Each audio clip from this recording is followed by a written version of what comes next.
Today, News Watch 12's Anna Orsini talked with the Council of Trust about the importance and deliverance of these individual funds. Why specifically was this created around the COVID-19 pandemic? I think more specifically because it gives us an opportunity finally to say, look, we realize that's an issue. There's a disparity between the issues that are concerning African Americans in the state of Oregon versus our counterparts, our white friends and our Latinx friends and what have you.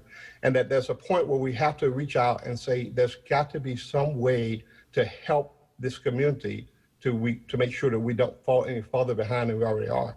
When we think about systemic racism, when we think about how many people are suffering from the COVID virus, especially considering that there are 4 times more African Americans that are suffering from the COVID virus here in Oregon than any other population.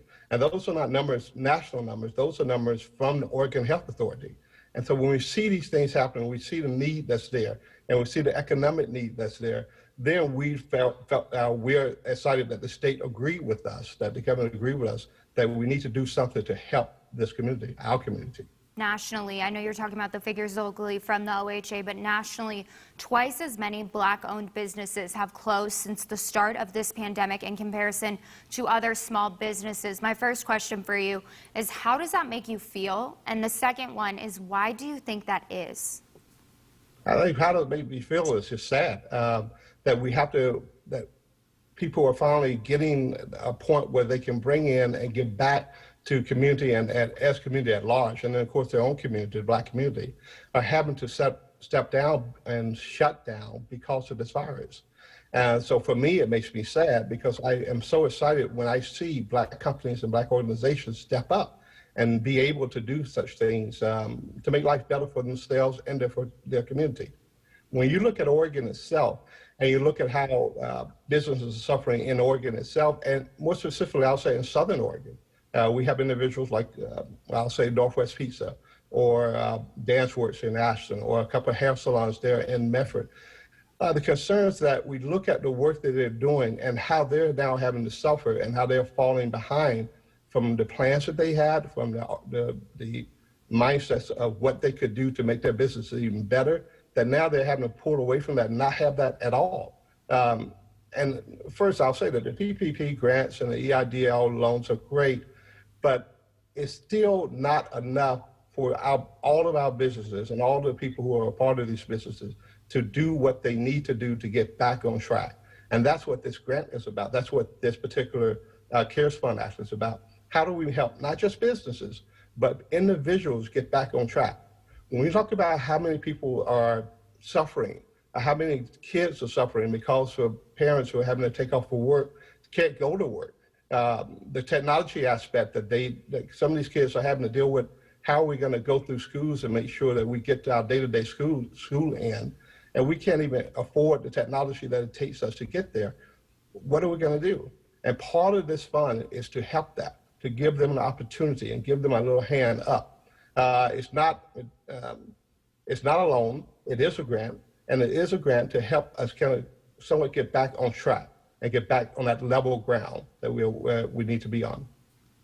As one of the 11 members of the Council of Trust, how will you help determine where that funding goes and who specifically receives it? Well, the Council of Trust itself is comprised of, as you already know, Black leaders across the state who work firsthand with the Black community, business owners, nonprofits, what have you. So many of us know the firsthand economic harm that's faced by our community. Again, looking specifically at Southern Oregon, we know that there's a need here to continue on with the process that's been going on. Part of my job here in Southern Oregon then is to know and apply that. I'll get back. I've been here for 20 years now, 20 years this month. And I've seen so many changes. I've seen so many things for the positive happen since I've been here. And this is an opportunity for us to not fall in that trap that I think so many of us do, that, well, these funds are only for those Portland folks, and they're only for what's going on in the northern part of the state. No, these funds are available for African Americans in Southern Oregon and Eastern Oregon.